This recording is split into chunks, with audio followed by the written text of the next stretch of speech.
میرے بھائیو، اللہ کے واسطے امت بنو، اللہ کے واسطے امت بنو، اللہ کے واسطے امت بنو۔ السلام علیکم ورحمۃ اللہ وبرکاتہ۔ امید کرتا ہوں کہ آپ سبھی حضرات خیر و عافیت سے ہوں گے۔ آج کی ہماری اس ویڈیو کا جو موضوع ہے وہ یہ ہے کہ کیا شیعہ کافر ہیں، اور اس پر علماء اہل سنت والجماعت کا ان کے متعلق کیا عقیدہ ہے۔ آج کی اس ویڈیو میں ہم آپ کو یہی بتائیں گے۔ چلیے ویڈیو کو شروع کرتے ہیں۔ اور دوسری بات یہ بھی یاد رکھو کہ لفظ شیعہ جس پہ آ جائے وہ کافر ہو، یہ بات غلط ہے۔ کافر وہ ہیں جو اس قرآن کے منکر ہیں، کافر وہ ہیں جو سیدہ عائشہ صدیقہ پر اب بھی تہمت لگاتے ہیں، کافر وہ ہیں جو صحبت سیدنا ابی بکر کے منکر ہیں، وہ تو پکے کافر ہیں، کیونکہ سباب المسلم فسوق و قتالہ کفر۔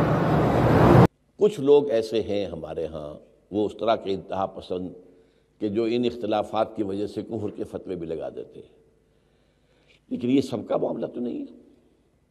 انتہا پسندی بھی ہے، جیسے میں نے ابھی کہا ہمارے ہاں ایک کلرجی ایک پیشہ بن گیا ہے جو کہ اسلام میں تو ہے ہی نہیں۔ اس وجہ سے کچھ خرابیاں پیدا ہوئی ہیں، ان خرابیوں کا علاج کرنے کی سوچیے، اور اس میں جو بھی آپ رول پلے کر سکے اس کو پازیٹیو رول کو اختیار کیجیے۔ تو یہ ساری خرابیاں اپنی جگہ ہیں، ان خرابیوں کو مانیے، سمجھیے، آئیڈینٹیفائی کیجیے، اور کوشش کیجیے کہ ان کو انڈو کرنے میں آپ اپنا پرسنل کوئی رول پلے کریں۔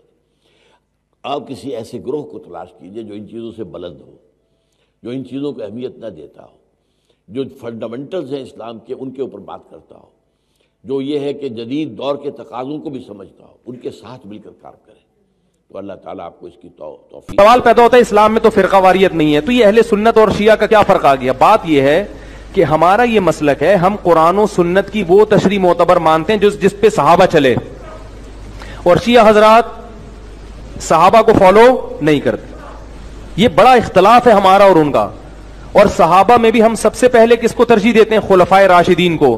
صحیح بخاری کی حدیث ہے، علیکم بسنتی و سنت الخلفاء الراشدین المہدیین، میری اور خلفائے راشدین کی سنت کو لازم پکڑو۔ ہم حضرت علی سے بھی محبت ایمان کا جز سمجھتے ہیں، ابو بکر، عمر، عثمان رضی اللہ عنہ سے بھی محبت کو ایمان کا حصہ سمجھتے ہیں، جبکہ شیعہ حضرات میں میجورٹی، سب کی بات نہیں کر رہا، میجورٹی صرف حضرت علی کو مانتی ہے، باقی صحابہ کو نہیں مانتی۔ حضرت ابو بکر، عمر، میجورٹی، سب کی بات نہیں کر رہا، بہت سے شیعہ مانتے بھی ہیں، یاد رکھو، سب کو ایک لاٹھی سے ہانکا مت کرو۔ یہ سودا بکتا ہے، یہ سودا بکتا ہے۔ جس طرح آپ دیکھیں گے ختم نبوت کے مسئلے میں یہ سودا بکتا ہے کہ آپ صرف قادیانیوں کو ٹارگٹ کر لیں، تو یہ اس نیشن میں سودا بکتا ہے۔ جب آپ اسی طرح کے جرائم دوسرے بزرگوں کی کتابوں سے دکھائیں، وہ کہتے ہیں اس پہ مٹی ڈالیں۔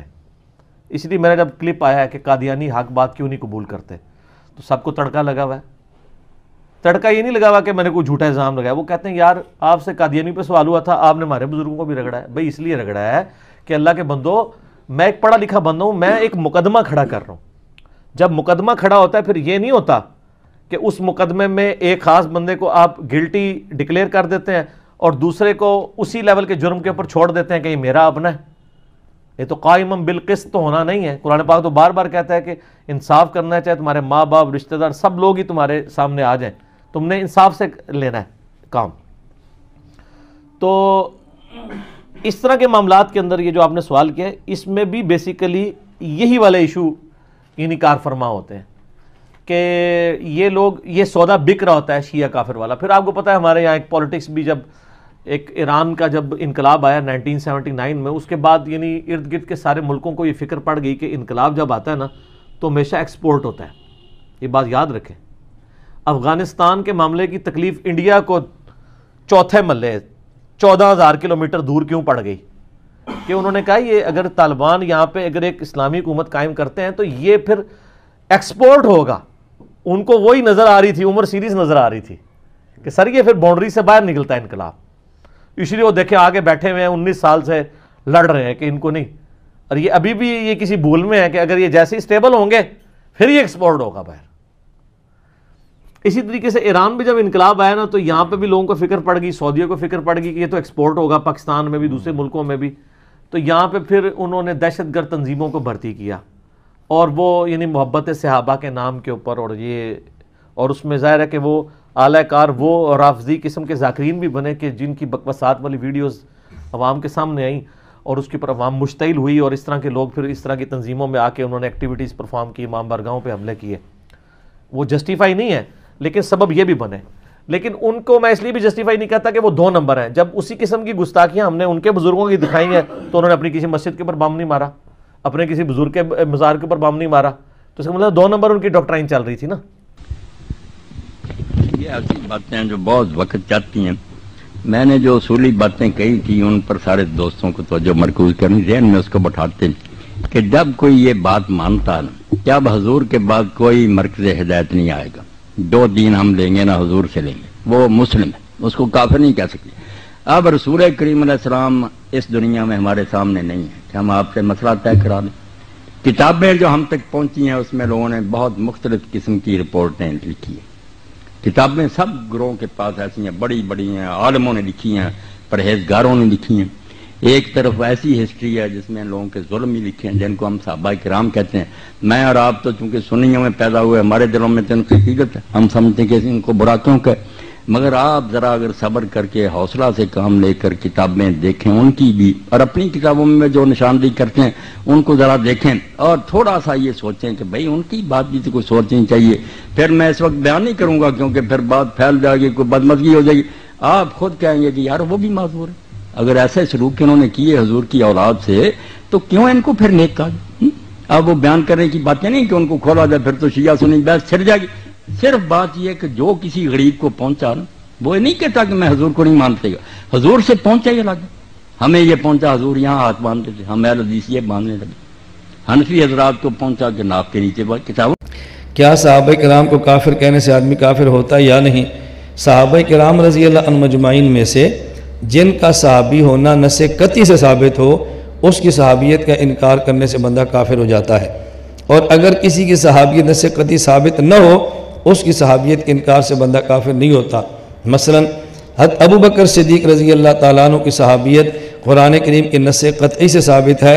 اذ یقول لصاحبہ لا تحزن، اس لیے فقہاء نے لکھا ہے کہ صحبت ابی بکر کا انکار کرے تو بندہ کافر ہو جاتا ہے.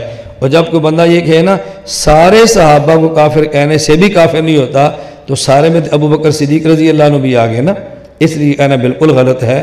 تو جس کی صحابیت قطعیت سے ثابت ہے اس کا انکار کفر ہے. حضرت امام حسن رضی اللہ عنہ کی خلافت اپنے ہاتھ میں ملتی ہے. حضرت امام حسن رضی اللہ عنہ کیا کرتے ہیں؟ حضرت معاویہ رضی اللہ تعالیٰ کے ساتھ صلح کرتے ہیں، خود بھی، اپنے بھائی امام حسین کو لے کر بھی، اور اپنے دوست امام قیس بن حسن بن سعد بن عبادہ کو لے کر بھی رضی اللہ عنہم بیعت بھی کرتے ہیں. امیر المؤمنین الخلیفہ برحق اور خلیفہ عادل تسلیم کرتے ہیں. کیونکہ اہل ایمان یہ کہتے ہیں حضرت حسن تیرے چہرے پہ نوری جمال ہے، تو نے کی ہے امیر معاویہ سے صلح، یہ تیری کمال ہے. جس دن سے تو نے صلح کی پھر جنگ نہیں ہوئی، تیری صلح بحال ہے، تو علی کا لال ہے. تو حضرت امام حسن رضی اللہ عنہ کے طریقے کو فالو کرتے ہوئے حضرت معاویہ رضی اللہ تعالیٰ عنہ سے صلح رکھنی چاہیے.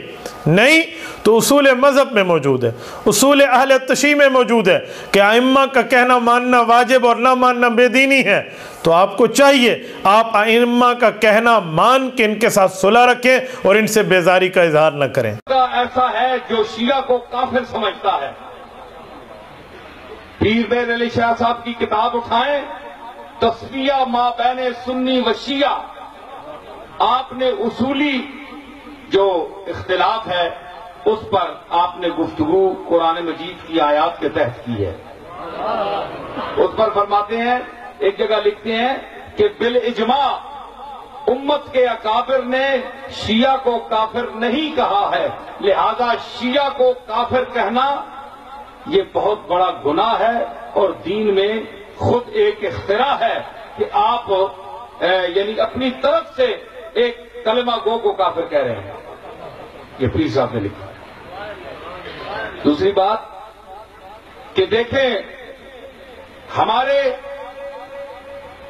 دیوبندی حضرات ہوں، شیعہ حضرات ہوں، تبلیغی جماعت ہو، اہل حدیث ہوں، کوئی فرقہ بھی ہو، ہمارا مرکز قرآن مجید ہے. جو قرآن مجید کا قائل نہیں وہ دار اسلام سے خارج ہے، کافر ہے، مرتد ہے. حدیث کی صحت میں تو اختلاف ہو سکتا ہے مگر قرآن کی صداقت میں اختلاف نہیں ہو سکتا. اس لیے جب اختلاف پڑ جائے ردو ہو اللہ ہے، اللہ اور رسول کی طرف اس اختلاف کو لے آؤ. اللہ اور رسول اس کا فیصلہ کریں گے، وہ حکم بنیں گے، تمہارے لیے وہ قبول ہونا چاہیے، وہ تمہیں قبول کرنا چاہیے. تو اس لیے آج بھی میرے خیال میں کوئی ایسا شیعہ نہیں جو علی کو خدا مانتا ہو اور جو قرآن مجید کے متعلق یہ خیال کرتا ہو کہ یہ قرآن اصل نہیں ہے، اصل کوئی اور تھا. اگر کوئی ایسا ہے تو وہ دار اسلام سے خارج ہے. سمجھ آئی؟ تو بحمدللہ ایسا کوئی شیعہ نہیں. شیعہ کہتے ہیں کہ قرآن کی ترتیب اجتہادی ہے اور آپ نے جو ترتیب کو کافر ہے. یہ کون سے جو شیعہ کہتے ہیں ان کو آپ ضرور کافر کہیں، جنرل تو ایسا نہیں ہے. وہ تو سنیوں کے بارے میں شیعہ بھی کہتے ہیں کہ سنی یہ کہتے ہیں، واقعی سنیوں کی کتابوں میں اس طرح کی قرآن کے خلاف روایتیں بھی لکھی ہوئی ہیں کہ ایک میں نے بھی بیان کی ہیں. جو کرتا ہے نا اور کرواتا ہے اس طرح کے معاملات کو آگے ان کے بارے میں اسپیسیفک لکھیں. ایک پورے فرقے کو بیچ میں نہیں آپ لا سکتے. اب میں کہوں کہ جی بریلوی جو ہیں قبر پرست ہیں، جنرل سٹیٹمنٹ میں کیسے دے سکتا ہوں؟ کیا سارے بریلوی قبروں کے آگے جا کے جھکتے ہیں؟ اس طرح تو نہ کریں. سیدنا علی المرتضیٰ رضی اللہ تعالیٰ عنہ تو وراء الورا، حضور کی صاحبزادی ان کے نکاح میں حضور نے انہیں اپنا بھائی کہا، لیکن حضرت امیر معاویہ رضی اللہ تعالیٰ عنہ بھی تو کاتب وحی رہے ہیں اور حضور نے ان کے لیے بھی علم اور حلم کی دعائیں کی ہیں. تو اس لیے ہمیں کوئی حق نہیں پہنچتا کہ ہم اپنی لڑائیاں ان مقدس ناموں سے لڑتے رہیں. ہمارے اپنے حسد ان بزرگوں کے ناموں سے منسوب ہو کر کے امت کے اندر رخنے پیدا کریں اور امت کو ٹکڑے ٹکڑے کر کے رکھ دیں. یہ بدکاری کبھی نہ کریں کہ امت کو تقسیم کریں. جیسا کہ آپ نے سنا کہ علماء اہل سنت والجماعت کا شیعہ حضرات کے لیے کیا عقیدہ ہے، تو آپ کو خود ہی فیصلہ کرنا ہوگا کہ ہمیں ایک مسلمان بن کر رہنا چاہیے اور ہمیں آپس میں بھائی بھائی بن کر رہنا چاہیے. یہ فرقہ واریت انسان کو کمزور اور مسلمانوں کو بہت زیادہ کمزور بنا دیتی ہے. تو چلیے ہم اپنی ویڈیو کو یہیں ختم کرتے ہیں. انشاءاللہ تعالی آنے والی ویڈیو میں آپ اور اچھی باتیں ہم آپ کے سامنے لے کر آئیں گے. تو چلیے ہم ویڈیو کو ختم کرتے ہیں. السلام علیکم ورحمۃ اللہ وبرکاتہ.